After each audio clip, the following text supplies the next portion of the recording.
Good afternoon. How you guys doing? Good. All right. We're about 3 minutes late. We have to get more seats so people are comfortable.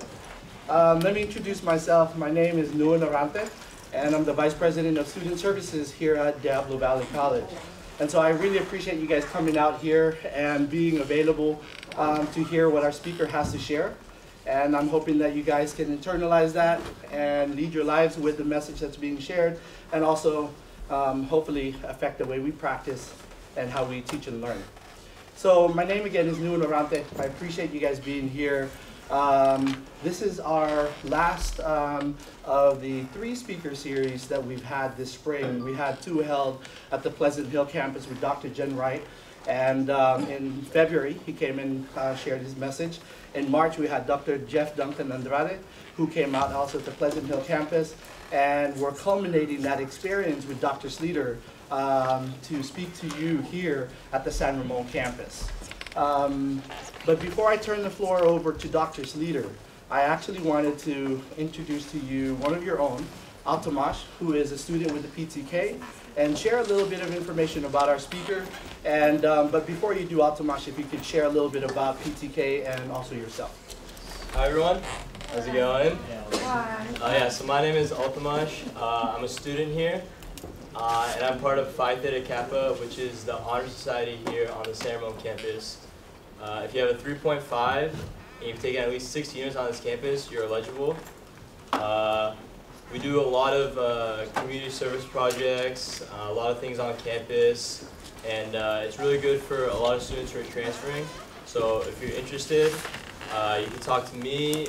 Our advisors are Mr. Gorga, Mrs. Walters, Mrs. Ford, so 3 very well-known faculty members. A little bit about myself. I've been at DVC, this is my 4th semester, hopefully my last. I'm looking to transfer after this semester, hopefully to one of the UCs. And I enjoy playing basketball as well, so hit me up. Anyways, Dr. Christine E. Sleeter is Professor Emerita in the College of Professional Studies at California State University, Monterey Bay, where she was a founding faculty member. Formerly a high school learning disability teacher in Seattle, she previously served as a faculty member in Rye Plum College in Wisconsin and the University of Wisconsin-Parkside, and was a visiting professor at Victoria University in New Zealand, San Jose State University, San Francisco State University, University of Washington in Seattle, and the Universidad Nacional de Educación a Distancia in Madrid, Spain. She is currently immediate past president of the National Association for Multicultural Education and previously served as vice president of Division K, Teaching and Teacher Education, of the American Educational Research Association. Her research focuses on anti-racist multicultural education and teacher education. Dr. Sleeter has published over 100 articles in journals and edited books, such as Asia Pacific Journal of Teacher Education, Disability Studies Quarterly, Teacher and Teacher Education, and Curriculum Inquiry. Her recent books include Power, Teaching and Teacher Education, Professional Development for Cultural Responsive and Relationship Pedagogy, and Creating Solidarity Across Diverse Communities. Her work has been translated into Spanish, Korean, French, and Portuguese. She has been invited to speak in most U.S. states as well as several countries. Awards for her work include American Educational Research Association Social Justice and Education Award, the Chapman University Paulo Freire Education Project Social Justice Award, the American Educational Research Association Division K Legacy Award, the California State University Monterey Bay President's Medal, the National Association for Multicultural Education Research Award, and the American Educational Research Association Special Interest Group on Multicultural and Multi-Ethnic Lifetime Achievement Award. Ladies and gentlemen, please welcome Dr. Sleeter. Thank you. Well, and thank you so much for that warm welcome. And I really appreciate being here. And thank you to Dr. Orante for inviting me here. And what a great turnout. I'm going to be talking mostly about things that may relate more to faculty than to students, but students are very often the ones who drive change in higher education. As I'm going to be talking about transforming higher education for the new majority, and I'll be giving examples of what we did at CSU Monterey Bay. I know that most of you in here are students, and I hope that you take notes of the kinds of things you would like to see happening more here, and then work together to try to figure out how to move the things that you would like to see happening more forward. I would like to start with a story from another campus, though. I'll focus mostly on CSUMB, but I'm going to start with a story of somebody redoing a class that she was teaching at one of the other community colleges in California. This is Elizabeth Barkley, who I've actually never met personally, although I know she still teaches at Foothill Community College and has written books and stuff about the story that I'm going to tell you here. She was teaching classical music at the community college level, and she had a problem. The problem was that fewer and fewer students wanted to take classical music. She was a trained classical pianist, and her enrollment was dropping off to the point where it looked like her classes were going to have to be canceled. And in describing the problem, I'm going to quote something that she wrote. "Sometimes I feel like partners in an unholy alliance. I pretend to teach, and my students pretend to learn." As I recalled my general education music history course a few years back, I smiled as I concluded his observation was only half true. In that particular course, the handful of students sitting in front of me weren't even pretending to learn. They stared at me with bored, apathetic faces as I struggled to engage them in a stimulating discussion on the structural nuances of a Beethoven symphony. Beethoven? Their heroes were 2-pack and 9-inch nails. You can kind of see the big gap here. So she got a fellowship to go to the Carnegie Center for Teaching and Learning that's located on the Stanford University campus, and to spend a semester really rethinking what she was doing with her music class. And if any of you are in here in music and want to get into more of the details of what she did, there's quite a bit on her website as well as in books that she now has available on Amazon. But essentially, what she did was she decided to start rethinking her curriculum and not completely dump what all she knew about classical music, but expand the repertoire. The problem was she didn't have the knowledge background to do that. She'd been trained as a classical pianist. She knew Beethoven in depth, and she really didn't know other forms of music. So she decided to partner with an African-American jazz musician on her campus to start reworking the curriculum. And then after that, she partnered with some other folks on her campus and then started getting student input to what they would like to see in the curriculum, and completely transformed her curriculum so that it became a multicultural curriculum, a curriculum that was very responsive to student interest. Students had a lot of choice over the kind of music to study, and interestingly, a much, much more intellectually rigorous and intellectually powerful curriculum. It became harder. And her numbers, her enrollment numbers went from 45 and falling, which was where she started, up to 782 at the time she posted this website. I don't know what the numbers are now. But that was in a space of about 6 years of transforming her curriculum for the students that she actually had in front of her. What I'm going to focus on is things that I learned and did at CSU Monterey Bay, and some of what we did collaboratively. I was one of the founding faculty members there. I came in 1995, and I'm retired from there now, but had quite a bit of time to try to think about how to rework higher education so that it works well for a diverse student population. But before I get into what we did at CSUMB, I want to talk about some sort of overarching concepts that shaped how we approached what we were doing. One of them has to do with whose knowledge is in the curriculum. And the importance of ethnic studies, not just as a department, although I think actually it is very helpful to have ethnic studies as a department, but also as a knowledge resource for reshaping the entire curriculum, which is essentially what Elizabeth Barkley did with her music curriculum at Foothills. And I'll talk more about what we did, but there's some research on ethnic studies that is actually very useful for backing up why you do this. About 3 or so years ago, I was contacted by the Teachers Union, the National Education Association. They sent me an email saying, we'd like you to review the research of the impact of ethnic studies on students. And I'm like, okay. I've been working kind of in multicultural education, ethnic studies for long enough that I had an idea of what they were asking about. And the reason that they were asking is, you've heard of the state of Arizona that has passed a law banning ethnic studies. How many of you have heard of? Yeah, well, the state of Arizona about 3 years ago passed a law banning ethnic studies. And the teachers who had been teaching ethnic studies in Tucson Unified School District that were doing marvelous work with the students wanted to challenge the law and wanted the teachers union to support them.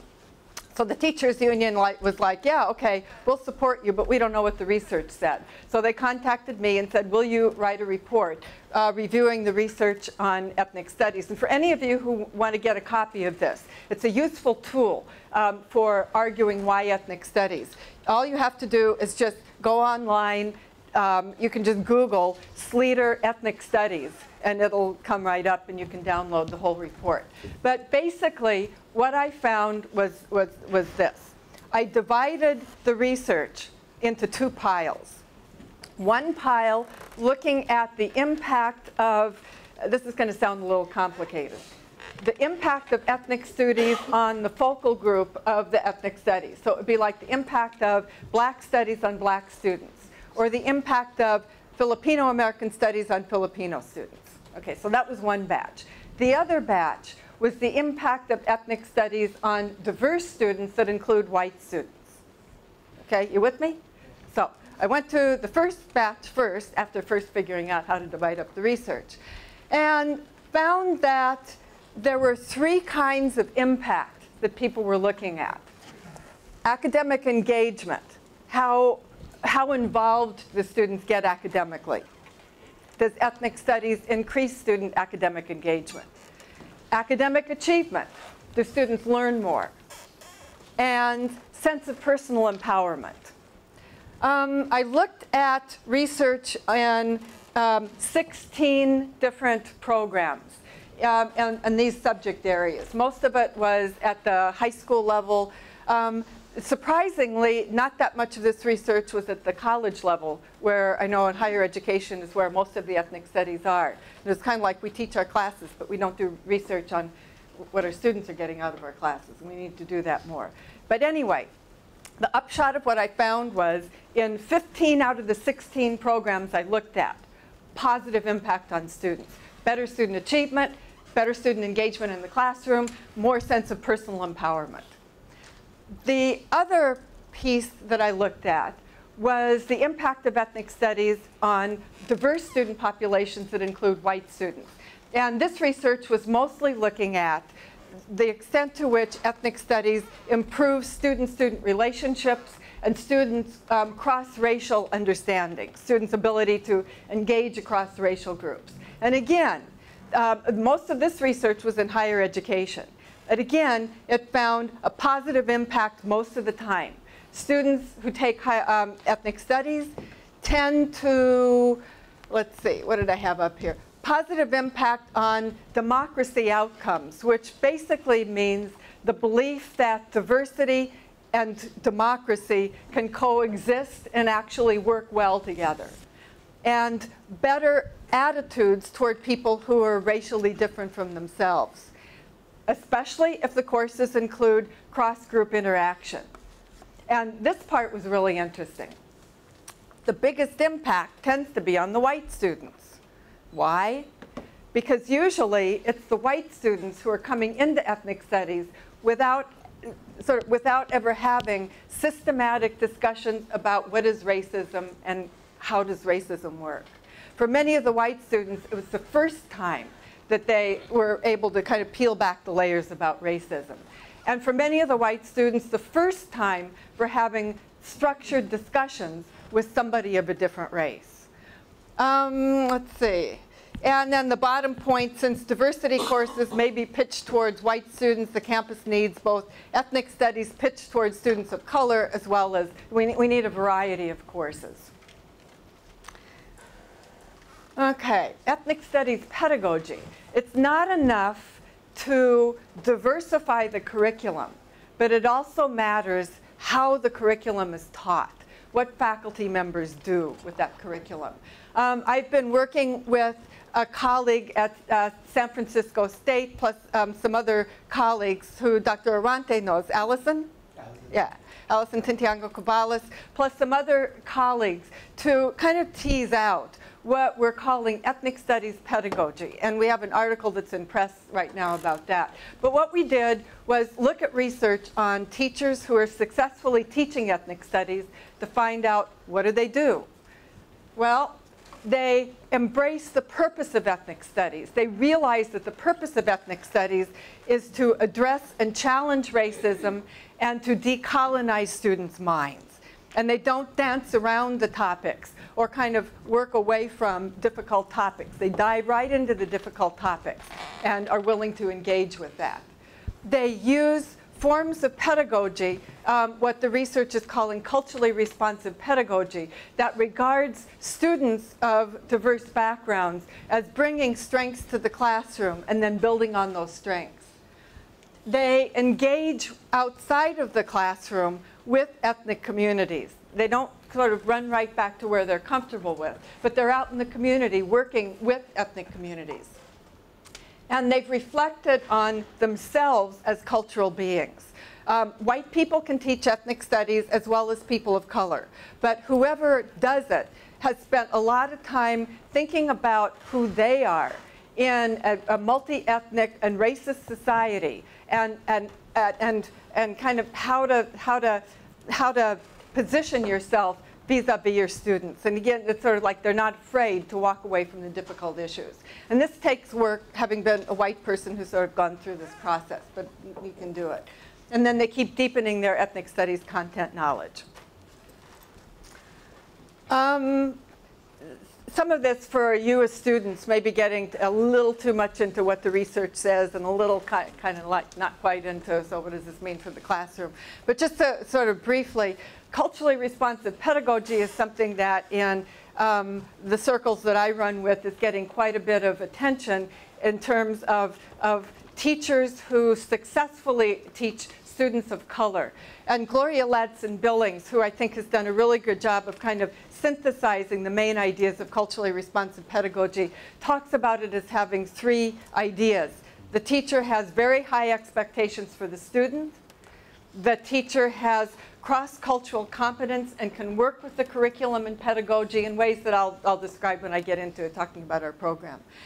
And the teacher cultivates students' critical consciousness, which means help the students understand issues of racism and other forms of oppression in their lives around them and what they can do about that. One other, okay, now we got a complicated word here. One other kind of theoretical piece, and then I'll go on to our program. Relationship-based pedagogy, and how in the world would you say that word? Anybody in here happen to speak Maori from New Zealand? Okay, I didn't think so. Okay, so we're going to have a little bit of a language lesson. You say, whanaungatanga. Okay? Repeat after me. Whanaungatanga. Whanaungatanga. Whanaungatanga. Yeah, the whanaungatanga thesis. Okay, whanaungatanga means constructing the classroom as if it were a family. Having family kind of relationships in the classroom.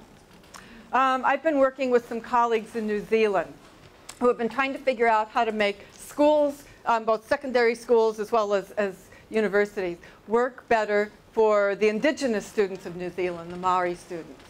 And what they're finding is one of the key elements that make schools work is when the teachers learn how to construct their relationships in the classroom so they're much more family-type relationships. When instead of standing up and talking and maintaining distance from the students, which is essentially what I'm doing right now, the teacher gets to know the students, reminding me that I haven't turned mine off either, interacts with the students, and allows the students to co-construct what happens in the classroom with the teacher. What they found is that as this relationships in the classroom increase, student engagement increases exponentially, which means you have more interaction, students get way more engaged. As student engagement increases, student learning increases. Now, I took a look at how are you doing here at DVC by downloading some, kind of got on the internet and found a PowerPoint, looking at, the question I wanted to ask myself is who is DVC reaching well and who could DVC be reaching better? So I found success rates between fall of 2005 and 2009. By gender, pretty close. By age, DVC needs to work a little more at educating younger students, I think, reaching younger students. Yes? Younger students? African American and white students. DVC needs to work a lot harder at reaching African American students. That's what this tells me. Latino students. DVC could work a little bit harder at also reaching Latino students. Transfers into four-year colleges. There's a ethnic, we're not getting everybody sort of at equal rates into four-year colleges. Even when students graduate, DVC might be working harder at getting students so they go on to four-year colleges. So that's some of the kind of stuff that the data tells me from here. Okay, so let me go on to what we were doing at CSU Monterey Bay. This is some data. When I was at CSUMB, I did a whole bunch of different things. For a while, I was director of assessment. I taught a freshman seminars. But the main thing that I did there was I directed our Master of Arts in Education program. And I'm aware that talking about a graduate program to folks in a community college may seem like two different worlds. But it really isn't, because it's the same principles at work with diverse student populations. And I'm going to first say a little bit about our successes before I then peel back and then talk about what it was we were doing. After we had graduated about 3 cohorts of students, I was sitting in a faculty meeting, and I had some data with me that actually the data had nothing to do with the meeting. And I was kind of bored with the meeting. I'm not real good in meetings. I've been known to sit there and go shoe shopping online in meetings. So I was sitting there with my data, kind of, pretending like I was taking notes, but really looking at something else, and started looking at the racial ethnic background of who we had graduated. And then I looked at the racial ethnic background of the state of California. If you look at this chart here, the population in California and the degrees awarded in our program, our graduates looked like the state of California. When you look at who at the time was getting master's degrees at the state of California, they didn't look like the state of California. But our graduates looked like the state of California. Now, we hadn't been sitting there with our graduates sort of ticking off ethnicities to try to get something that would look like the state of California so we could tell a good story. We'd just been doing our work, but the work worked. I started sharing this with some of my colleagues who were going, well, of course we look like the state of California. What would we expect? We're doing the kind of work in higher education that should be done in the state of California. So what was it that we were doing? When I got hired into CSU Monterey Bay, just a little bit about the context of CSUMB, and then about this particular program. This student, Jesus Galindo, wrote about himself, and his description of himself really resonates with a whole lot of the students that we get at CSUMB. He came from a first-generation college, he was first generation in college. His family were farm workers. He went to a school in the Watsonville area, in which a lot of his friends had been getting into gangs, and he managed to sort of not quite get sucked into gangs and went on to higher education, and wanted to use his higher education to go back and figure out how to keep kids like himself out of gangs and get them into school. And he, in many ways, represents the kind of students that we get at CSUMB. The university was established with this vision. And what I was particularly drawn to when I applied to go there was the bottom part there, that it would be framed by a substantive commitment to multilingual, multicultural, and gender equitable learning. Because at the time I applied in 1994, I hadn't seen a college mission that so clearly in its hiring was trying to get people who would come in and create this kind of environment. There's a lot of ways in which we haven't done it very well, but we won't go there. The program that I was directing, the Master of Arts in Education program, I got together some faculty members who would want to put this program together. And we collaboratively designed the program kind of from the bottom up. So let me tell you a little bit about what we were trying to do here, because even though it relates to the field of education, it really cuts across, it can cut across a variety of fields. We wanted to here we're talking about equipping teacher leaders, but we wanted to develop leadership that could tackle the problems of California, and in our cases, it was the problems related to schools, but the problems of a diverse California, and could do so using knowledge from historically marginalized communities, in addition to the mainstream dominant knowledge. Students who would understand not only, for example, where Latino students were coming from, but could rethink problems from Chicano studies frameworks. Students who could not only understand and think about the issues that African American students or the issues that women students were facing, but could also do so using knowledge bases from African American studies, from women's studies, in addition to the dominant knowledge. Because we thought that would make people who could actually work on California's problems much, much better. We also wanted to prepare, these second two bullets kind of go together, knowledge producers and not just knowledge consumers. The California higher ed is set up a little bit like a tracking system. You've got your elite privates at the top, but then you have your University of Californias, and then you have your California states, and the funding formula is different going into those. And a friend of mine from England sent me something that just sort of blew me away, that she had read about the UC-CSU relationship.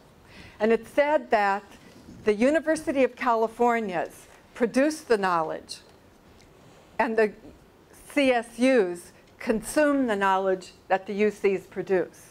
Okay, now think about that. Who largely goes to the University of California and the Stanfords and they tend to be whiter and they tend to be more affluent.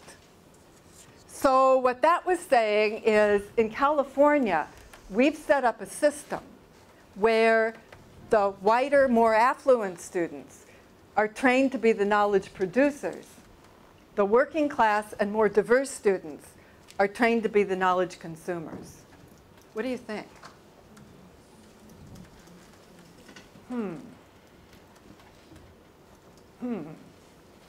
Which of those would you rather be? And they're not mutually exclusive. You can consume knowledge while you're producing it. In fact, you should. Would you want to be knowledge producers in addition to knowledge consumers? A lot of you would. And I know our students would. The difficulty is the funding formula isn't set up that way. So at the CSU, we have bigger classes. We don't have PhD programs. We don't have graduate assistants and that kind of stuff. So we decided we were going to buck the way the system was set up.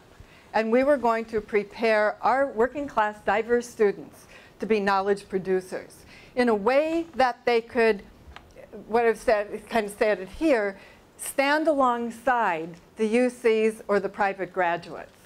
So if they were in an environment where there were students coming out from Stanford, from UCLA, from Berkeley, our students would be as well prepared in terms intellectually, academically, and in terms of ability to do research as anybody anywhere else. I use this framework for thinking about how to tackle institutional discrimination. And I'm going to use it here, particularly how to tackle institutionalized racism. I've taught like whole courses around this framework, around how institutional discrimination works. But I'm going to use it to unpack what we did with our program, because essentially what we were doing is identifying ways in which universities institutionalize racism and then breaking those barriers down. So the way this framework works is, I learned this kind of from my students. I have to give students credit because it was listening to students I finally put this together. Aha. The ideology in this country is that people, if you have effort and ability, there should be a direct line that people get what they work for. And if people don't get the things they're working for, then we look back to individuals and we say, well, they didn't try hard enough, or they didn't have the ability, or both of those. That sound familiar? But a lot of times, the line gets broken. For a whole lot of people, the line gets broken. And for some people, the line routinely gets broken. For other people, the line doesn't routinely get broken. So if I want to shift to more of an institutional analysis, I'm going to ask some other kinds of questions other than, well, did you try hard enough? Which is an important question. It's just not the only one. One of the things I'm going to ask is, what people are working for is there enough to go around? And when we do things like decide that, and I've had discussions with colleagues in one of my places I worked in the math department, who was saying all of our students can't pass. So our job is to figure out who comes in able to do math and weed out the rest.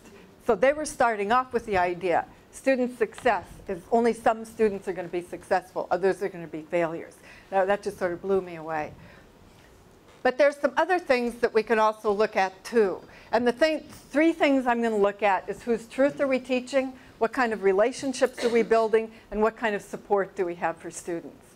And then how that affects the symbolic level, which is the beliefs about students, the beliefs about student capabilities, and the beliefs about the higher education and how that works.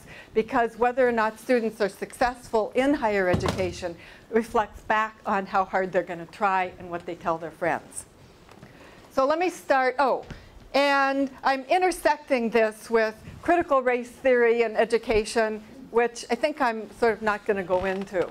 I love critical race theory. I work with it a lot, but let me get on with the story here. So the question of whose truth.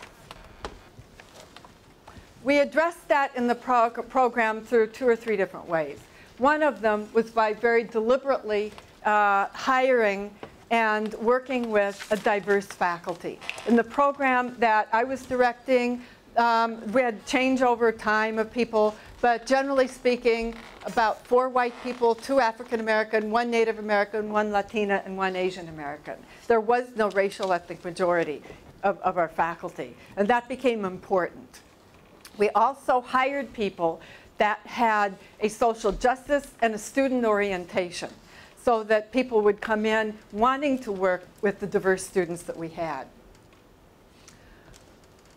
Then this diverse faculty developed a curriculum that was oriented around diversity and social justice. I was kind of like the chief administrator as well as being the advisor and the teacher in the program. And I mentioned that I don't really like faculty meetings very well. I don't like meetings period very well, mostly because sometimes I spent a whole lot of time sitting in meetings where things didn't happen. So I liked to take the administrative work, do it online, and then when we got together, this wonderfully intellectually rich, diverse faculty, let's spend time having conversations together working on the program and figuring out how to mentor our students. So we do the administrative stuff online, get together about once a week for an hour or so. And then we planned out the curriculum, planned out the courses. We started off by planning out what's going to be the backbone of our curriculum. And we would do this sitting around the conference table with a computer on the projector, and then we'd all be collaboratively composing, what became our curriculum. So we wanted our students to become critical questioners who would ask questions and not simply take for granted what's given to them, who would be scholars, who would be action researchers. This was teacher education, so we wanted people who would be good educators, people who would be bilingual communicators, because in California, you really need to be able to speak more than one language, technological navigators, as well as communicators who could read and write and speak, as well as social justice collaborators. So we're going to plan a curriculum that helps people do those things. For each one of those learning outcomes, we have criteria and standards so that the students would know what we meant. This is just one example of the one on, which one was this on? Scholar, what it means to become a scholar. And we wrote these criteria up and then posted them online, used them in classes, because the students really need to know what is it that you're expecting us to learn how to do. This kind of clarified things for the students as well as for us. We then developed our courses so that all of our courses were from a multicultural perspective. All of our courses sort of built on the content knowledge of ethnic studies, and were built around the principles of ethnic studies. And by sitting around the conference table, a culturally diverse group of faculty members who came from diverse disciplines with diverse knowledge resources, hammering out these courses, they ended up being courses that really reflected the diversity of the students that we were getting. And we titled the courses in ways that nobody could go back and turn this into a traditional course. So like technology is a tool for multicultural education, and technology is a tool for inclusion in multicultural classrooms. This couldn't just turn into a regular tech tools course. It had to deal with issues of equity and social justice. Arts is culturally responsive pedagogy. This couldn't turn into then a traditional arts class. It had to be a multicultural arts class, but because in the title, the course description, that's what it was. Math plus equity equals radical equations, a math course.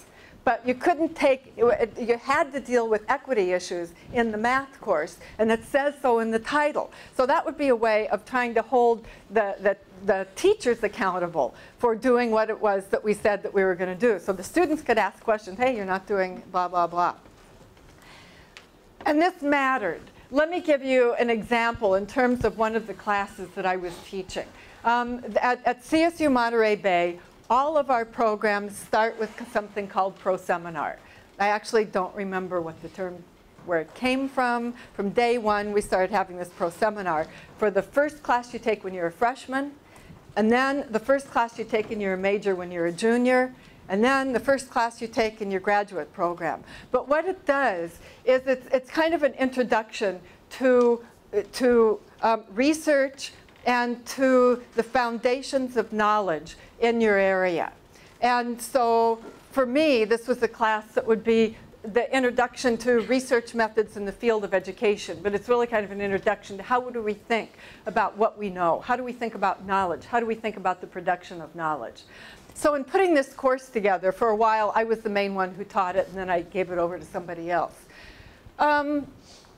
It kind of has, it starts off with what I call mainstream intellectual knowledge, which would be the traditional, predominantly white knowledge. And I almost don't exactly like to use the word white knowledge, but it really did come through primarily European and Euro-American ways of seeing the world. And whoops, that included positivism and phenomenology. Positivism is a way of approaching research where you assume that there are universals and the research methods that are used. For those of you who are faculty members, you're probably going, oh my God, she's skipping over so much. But the primary research methods that are used tend to be experimental research that's trying to identify the universals, like universal ways people learn to read, or universal behaviors that people tend to engage in. And phenomenology, which assumes that reality is socially constructed. And so research-wise, what you look at are social patterns in either social patterns in interaction, patterns in the sense that people make, the cultural knowledge that people have. Then we drew from intellectual traditions that tend to come from historically marginalized positions. Narrative research is based on telling your story. The idea that people have experienced, and their experience counts as knowledge. And so through narrating your story, you figure out what are the key things you've learned in your experience, and then weave it into a form of storytelling. It's used quite a bit, for example, in Latin American testimonials. And emancipatory research, which looks at research as a form of addressing shared problems in communities. And emancipatory research that largely comes out of communities of color and also out of feminist research holds that the purpose of research is to address problems we share in the community. And the research, it doesn't just belong to a researcher. It belongs to the whole community. So the researcher has to work collaboratively with the whole community to address the problem. Okay, now something very interesting would happen every time I taught this course. I would teach these research traditions in the order in which you see them up there. Positivism, everybody struggled with. But the students who generally kind of got it, because it generally kind of connected with their way of seeing the world, were more likely to be the white students. Phenomenology, same thing. Narrative research. Interestingly, we suddenly started to have a shift in who is smart in class. The students of color, very often, and some of the white students, but the students of color particularly, could dive into telling stories based on their own experience and abstracting meaning from those stories. And many of my white students who are, tell a story? Okay, here are 3 sentences. Is that what you want? And, okay, mine what you know, put your experience on paper. Emancipatory knowledge. The students of color, I had one student of color who's, when we got to emancipatory knowledge, he was like, I found my intellectual home. This is the kind of research, this is the kind of work I want to do, this speaks to me. And many of the white students were, okay, I'm struggling with that one. For me, what this illustrated is that developing the curriculum, even in a research methods class, developing the curriculum from multiple research perspectives that draw heavily and substantially on the knowledge from ethnic studies, created a curriculum in which everybody felt smart and everybody resonated with at least part of the curriculum. We could then have dialogues across traditions, across ways of seeing, but it helped open up so that everybody had something to bring to the table. I don't know, does that make sense to you? Okay. I've had colleagues in different areas develop, even chemistry, develop curriculum from a multicultural perspective. This is somebody who I worked with actually in Wisconsin, but who taught organic chemistry. And she also figured out how to make her curriculum substantively multicultural in organic chemistry. So it doesn't matter so much which discipline you're working with. It's kind of digging into what would be the knowledge resources that would work. We also worked quite a bit with students as co-constructors of knowledge. No matter how much as faculty members, we try to make curriculum so that it's going to resonate with our students. There are always hits and misses. And recognizing that, we would build into our curriculum some choices so that students could make their own choices. And we would also build in very frequently some space so that students could help us rework the curriculum.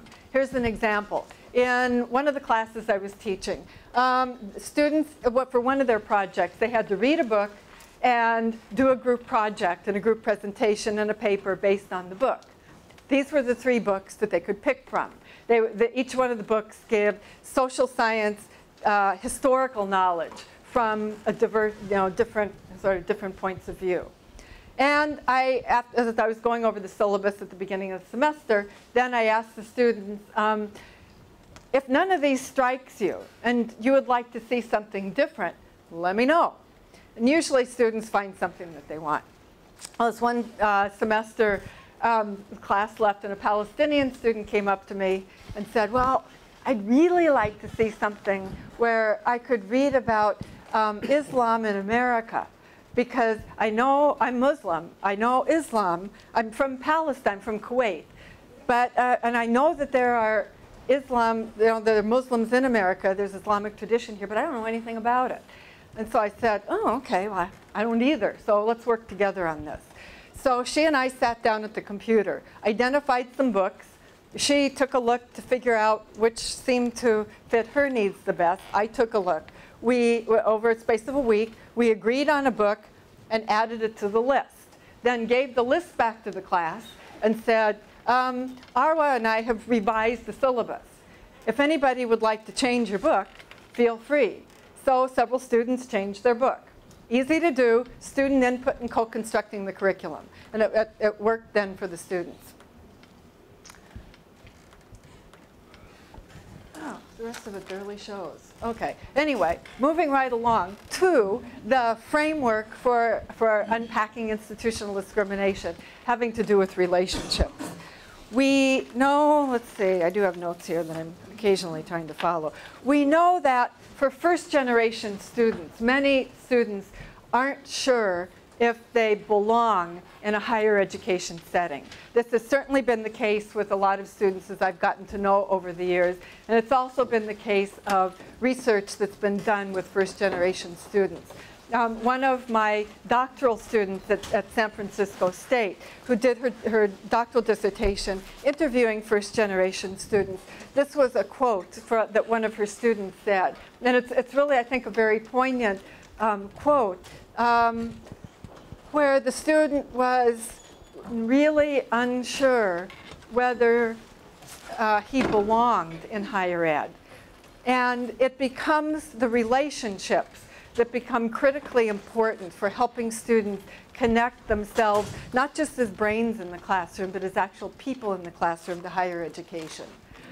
So we worked quite a bit on building relationships. One of the relationships that we tried to build was a relationship between the students and the program. And one of our faculty members, an African-American faculty member who had mostly worked at the community college level, but had also done some work with historically black universities, pointed out and has done some research around the fact that historically black universities, colleges and universities, have higher success rates with African-American students than community colleges do. And he asked the question, why is that? What can community college people learn from HBCUs? And the paper that he wrote, which I can send anybody if they want. I thought I had it cited here, but apparently I don't.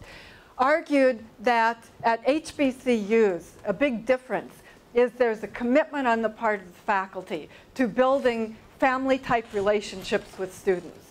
And so the faculty members are always connecting with their students and simply not giving up on the students and not letting the students give up on themselves.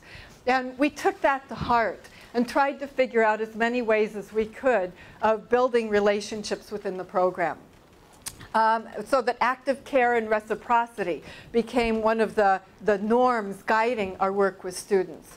We, from the time students would apply to the program, we started figuring out who would be the mentor for that student. So both the student and the faculty member knew who was mentoring whom.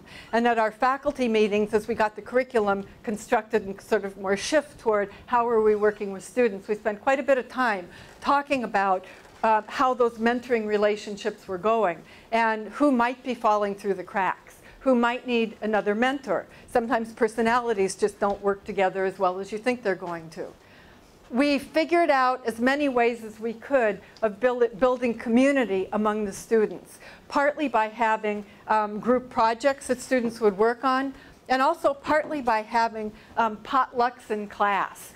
In a way, this sounds like, advertising potlucks in class, but it started out of necessity that a lot of our classes for working adults started at 4 o'clock in the afternoon and would go until 7 o'clock or 8 o'clock, and people were getting hungry. And so we thought, okay, you can eat in class. And well, let's organize eating in class. Let's send around the list and people will sign up for who's going to bring food to organize. What turned out, this became one of the pieces of the program that the students picked it up and ran with it. After a while as faculty, we didn't even need to organize it. Because what would happen was we would be having these intense conversations that a multicultural curriculum will spur. And then we would stop and break bread together.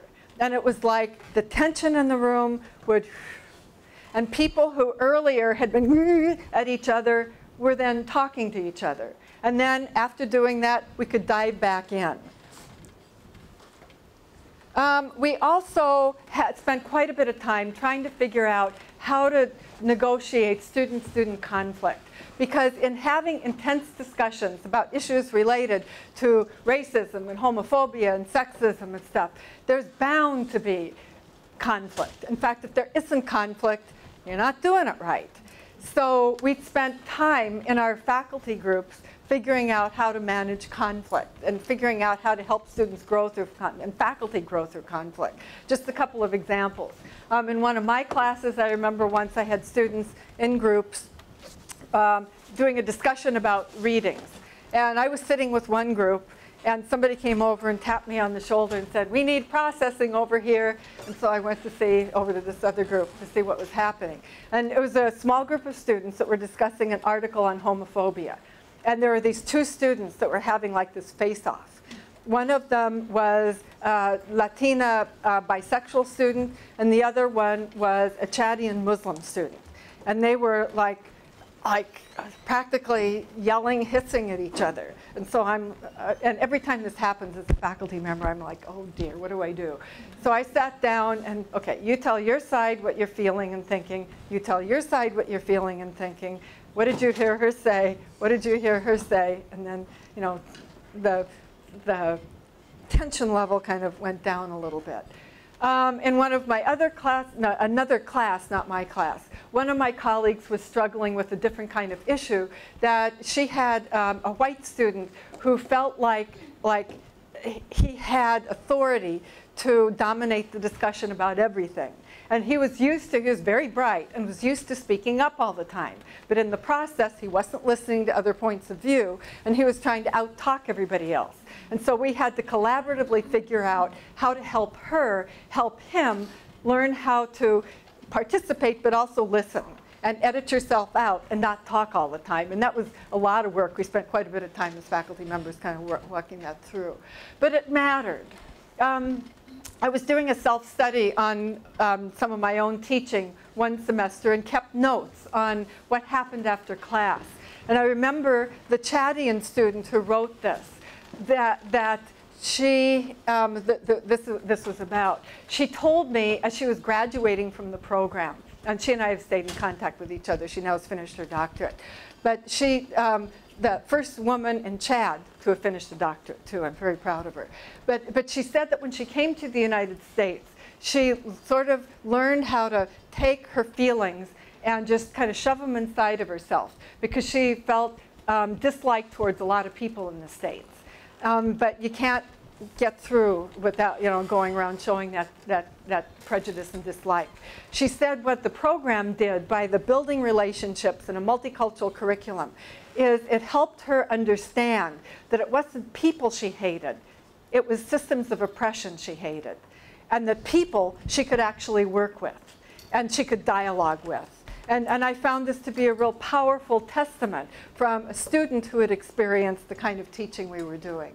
Another student who wrote, this was a white teacher who came in to the program thinking the program, that issues related to racism got solved during the civil rights movement and after, and that there were no major issues left. And her worldview was shaken up. And there were times when she was sitting in class going, help, I feel like I'm getting attacked. And then, then sort of have to, help her through that. And she learned. So it does make a difference with students.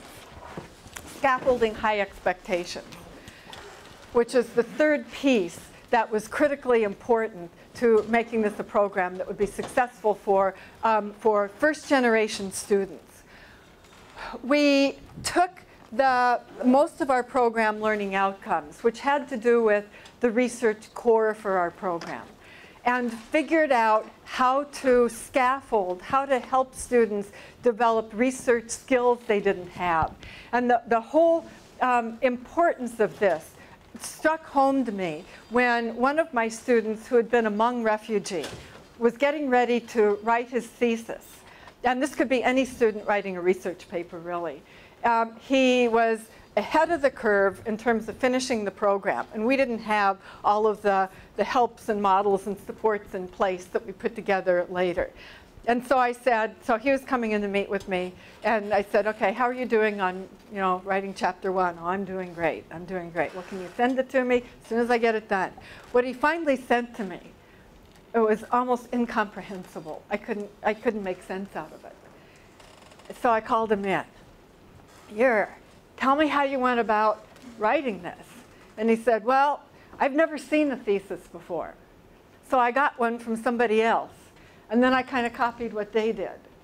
And I was like, light bulb goes on. When we're asking first-generation students to do academic work that they haven't seen before, that their parents probably maybe haven't done if they're first generation, we need to be very explicit about what that work looks like and what the supports are that will enable students to get there so that they're doing it, so that we're not like hand-holding, but giving the supports that enable students to be successful. So we went back to our curriculum and identified what are the key research components that we want students to develop. And then how can we connect those research components to classes? For the thesis, we had what we called an action thesis, where students were to identify a problem in their own community and then learn to use research to address that problem as social justice collaborators, which meant that they were supposed to work with other people in their environment on that problem. And then their thesis would be posing the problem, collecting the data, and how they would use the data to address the problem. So we needed to develop courses and have the courses core through the program that would help students learn those academic skills. Because even though the program had other content other than learning how to produce knowledge, learning how to produce knowledge was really core.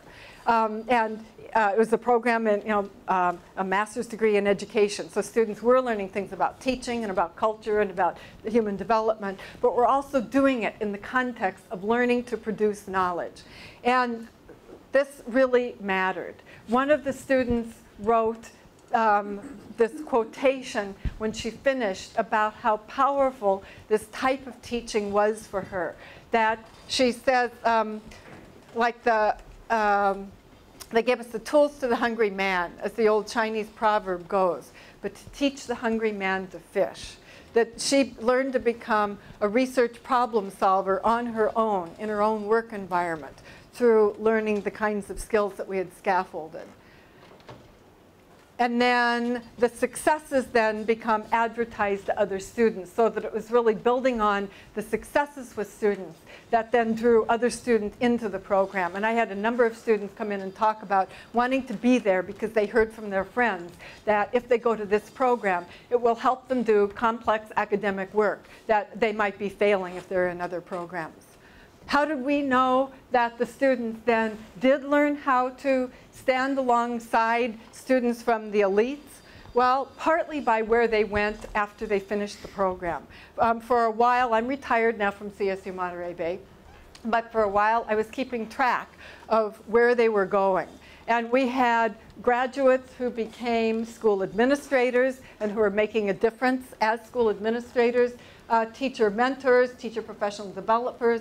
What really I hadn't anticipated, although we'd worked for this, the number who would go on to doctoral programs. And a lot of students who, when they first came in, going into a graduate program, a doctoral program, it never entered their mind.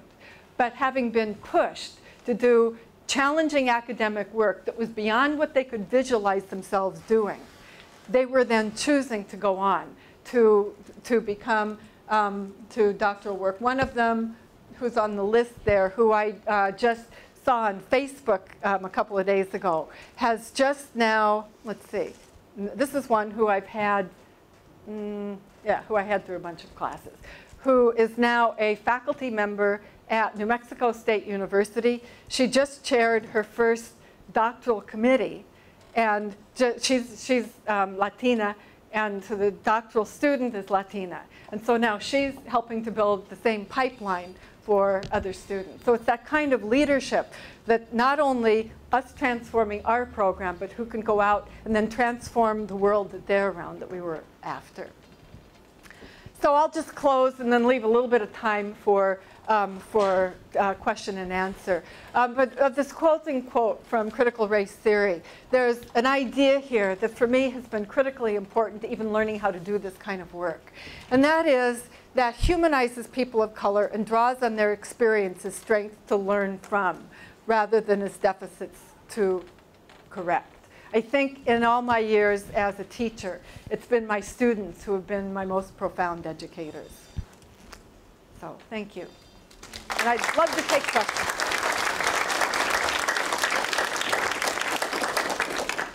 Question? I Yeah. wanted to say that going back to your example of valuing all the perspectives in the classroom, and it was one slide you had in particular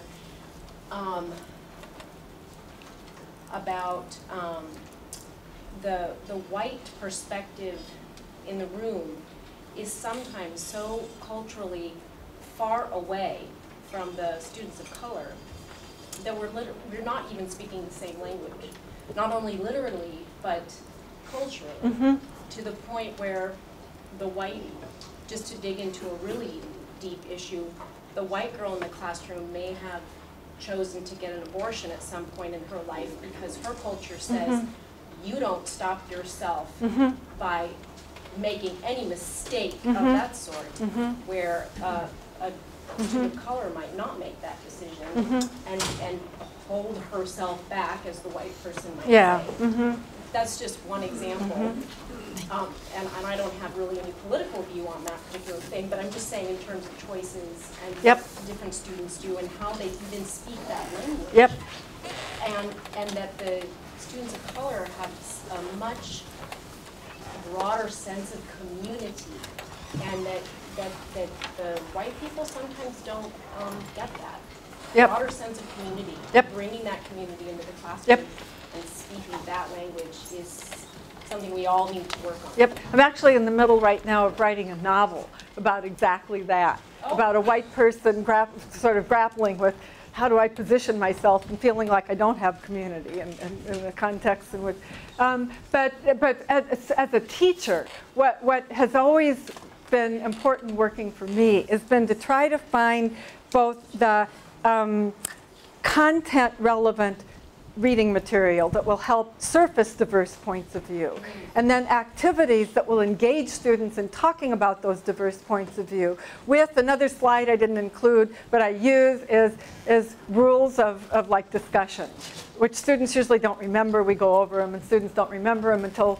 fireworks start, and then we kind of have to go back to, okay, now what are we doing? Where are we? But I think those helping to build the capacity to be able to engage across very different worldviews is critically important. Right, and just the point that the different worldview, it makes this relationship between all of us as learners much more challenging than we imagine. You know, you're actually crossing quite a crevasse, quite a divide that you don't even see the other side. You think you're helping so much, but you don't even see it. You know, so anyway, very interesting. Thank you so much. Thank you. Yes? When you were talking about the elementary schools, middle school, and high schools where you were trying to determine the effectiveness of ethnic studies, what was your control group? Okay, good question. I wasn't doing the research. I was finding research that other people did. So each one of the studies was different. But here's an example. One of the studies that was looking at a math program that had been reworked from, this was in Alaska, from a Yupik Indian perspective. So they used as their measure of success how students did on the math tests for the state of Alaska. And their experimental group was students who, Yupik students who went through this ethnic studies math program, and the control group was Yupik students, same grade level, similar schools who didn't go through the program. And found the Yupik students going through the program scored higher on the state math test. Curious about that study as well. I was wondering, the study population, are they students of populations that have higher levels of racism or lesser levels, or it was kind of like sort of all around? Which studies? The first study where you talked about how students were affected by ethnic studies, like non-white students with populations with white students? The studies for diverse student groups that included white students? Yeah, and did not include white students. I was just wondering if the populations had like great levels of racism. Oh, yeah. Well, actually, that's an interesting question, because the research I looked at, there's a whole bunch of studies in a whole bunch of different higher ed institutions. So while I can't dig in and see exactly who the students are, because we're talking here like thousands and thousands of students in hundreds of universities, there's been a lot of research looking at the affective impact of ethnic studies. Yeah, it's like the amount of racism on, you know, you walk into any campus and it's whatever's there is well, one interesting, one of the studies found that, this is a little bit depressing, found that when students get into higher ed, their cross-racial acceptance or cross-racial views get worse as they go through higher ed. But the ones who have had ethnic studies are less likely to get worse. They get worse less. Others found that they get better. But that one, it was like, oh, wow.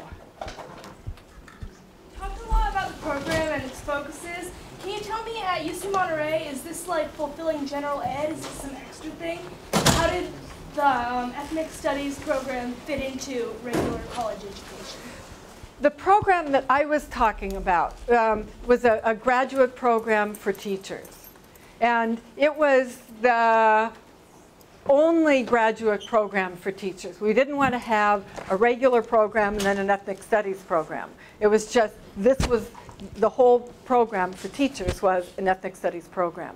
But through CSU Monterey Bay, I think we don't actually have an ethnic studies department. We have some Chicano studies classes and some African American studies classes.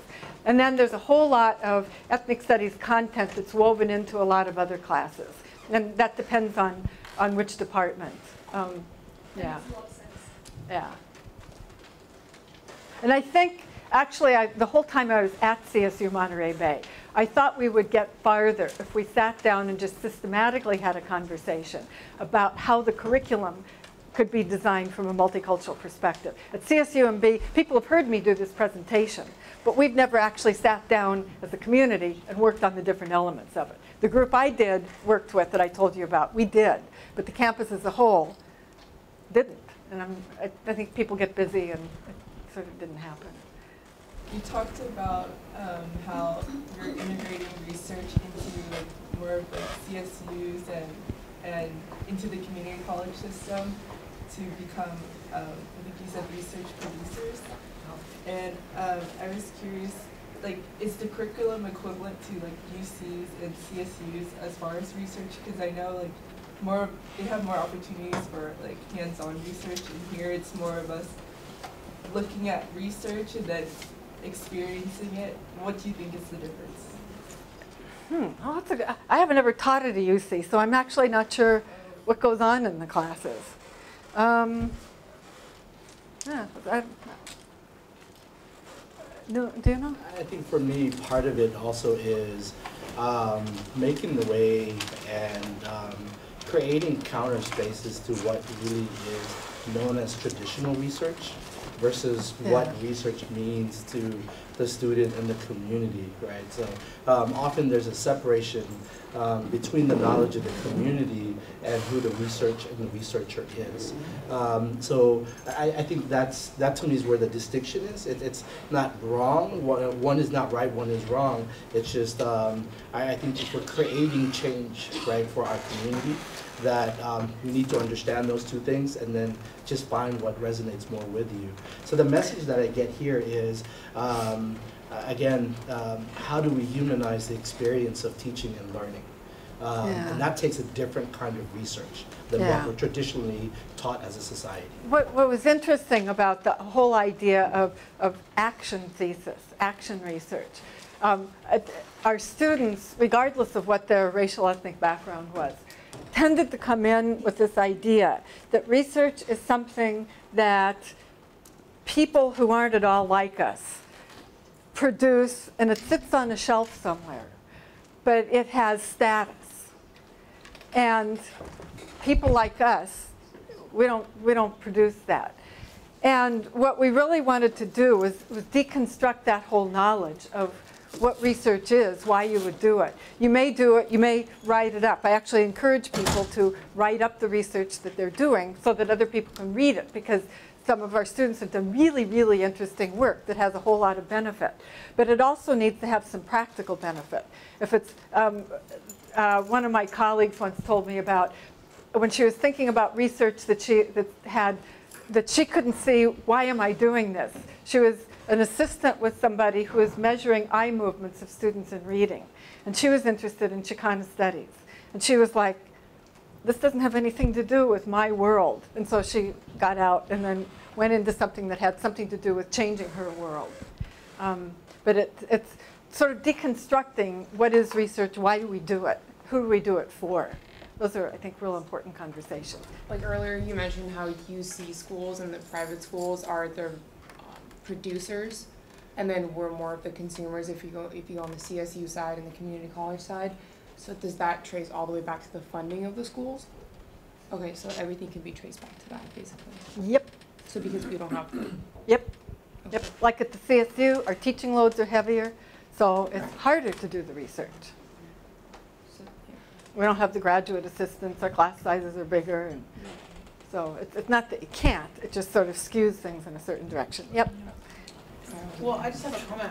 I really appreciate the conversation about how to create. I mean, to me, this sort of boils down to how to help students and show students create meaning out of their education, meaning that is personal and social, and it's. I think that if you show them that there's a way to create meaning that's personal and social, but also worthy in an academic way, that is sort of at the heart of this sort of distinction between what happens at the UC. I did go to the UC. And how we allow those institutions to be the only valid producers of knowledge, you know, and pull ourselves out of the equation. I mean, I just really appreciate that kind of conversation and the fact that you're here and sharing that. And I will say that making that link is so incredibly empowering for so many students. I mean, I have seen a lot of students who came in at first like, well, I got to take this class, and leave feeling like I can, I can change the world, which it's just incredibly wonderful to watch that kind of intellectual blossoming happening. Yeah. I have a question. Early on, you talked a little about affluence. And I live in a district in which it's going to go on the ballot soon, 2 measures that will, if they pass, they'll cost everyone who lives $700 per parcel to fund schools. I don't know, I feel kind of funny about that because I live in an affluent area of the Bay Area, we pay this to fund education. So what kind of advantage does that give students? And how does that figure into what you study? The sort of people who come from affluent neighborhoods, people who come from neighborhoods where the homeowners are willing to pay $700 above and beyond a year to fund the schools. If I had my druthers in the state of California, I would work very seriously on a way to at least have all of the schools have the same funding without additional funding that the wealthier areas get. And I'm not sure how you would do that, but I know like near where I live, data I've looked at where like in Salinas schools, they're spending something like $5,000 a year on students. Carmel schools, they're spending something like $12,000 per year on students. And that's horribly, horribly inequitable. And I wonder too, I mean, how does this mix? Because you talk a lot about race, but how much of this is also affluence? How much of it is wealth? That is there also. And with the, you see. Part of Louise's question who was here, I think, she talked about the student who might get an abortion to not be stopped. And she said white, but I would have said affluent. I would have said middle class somehow. Yeah, or both, or both. Both. I think a really important question that you're asking that kind of relates back, though, to the whole idea of the curriculum. There's, I think, probably more cohesive bodies of knowledge that deal with race and ethnic studies to draw on for the curriculum. But the whole issue of class is incredibly important and also needs to be a part of the curriculum because we really are talking about forms of difference and forms of stratification that they intersect but are not exactly the same thing.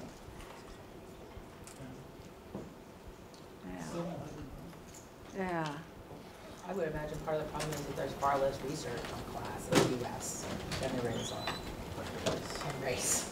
Yeah. We don't talk about class. We don't talk about class. Yeah. Yeah. Yeah, this is, for any of you who are interested in class and pedagogy, there's an incredibly good article that came out about a year ago in a journal called Educational Researcher on a class-sensitive pedagogy and curriculum. It was just very, very well done for people at any level for sort of rethinking what we're doing around class. Other questions?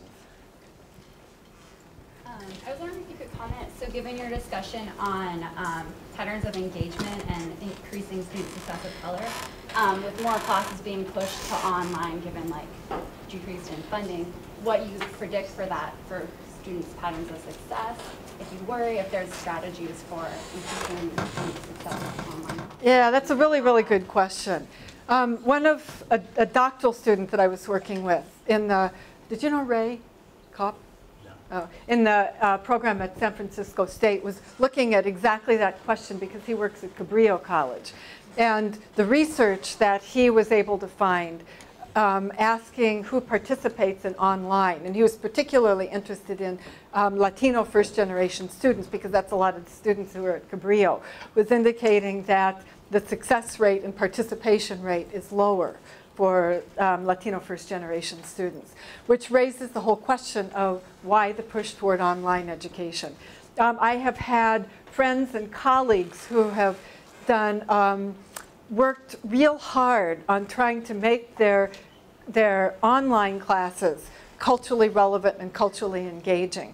In our program, the one faculty member who is Native American, partway through while I was there, she retired and moved to Hawaii, but she wanted to continue to teach in the program. So she created kind of a hybrid class of where she would meet with the students first and then do stuff online and then come back and meet with the students, and built in a whole lot of student engagement so that it was a lot of personalization in the online class. So I know that people are working on ways of trying to make online more engaging, but on my own campus right now, online, well, it's been pushed pretty much since CSUMB started. And my question is always, who are we serving?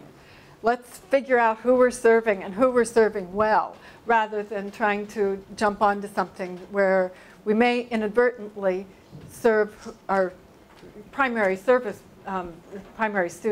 less well. To me, that would be. So, I think it's a really good question, something worth looking into and wrestling with. In terms of ethnic studies and UCs and CSUs, is there a connection between, like, do UCs have more ethnic studies classes, or CSUs have less, or they're different? Is there anything that's tied? Are those two tied together? I don't know. San Francisco State, I know, is kind of where ethnic studies started, and they have a large department. But I know there's also ethnic studies at some of the UCs. So, okay, yeah, Berkeley has a big program. More or less. Yeah, I don't know. I think some of you have classes and stuff to get to, so I'll close the discussion and just say I really appreciate your being here today to have this conversation. Dr. Sleeter, thank you very much for coming and visiting with us. Again, I wasn't able to share this in the opening, but we are actually hoping to continue a speaker series also in 14-15. So the evaluation is good feedback for us in terms of what the students and what the community is looking for. So please fill it out and we'll be collecting it again. Thank you very much. Thank you.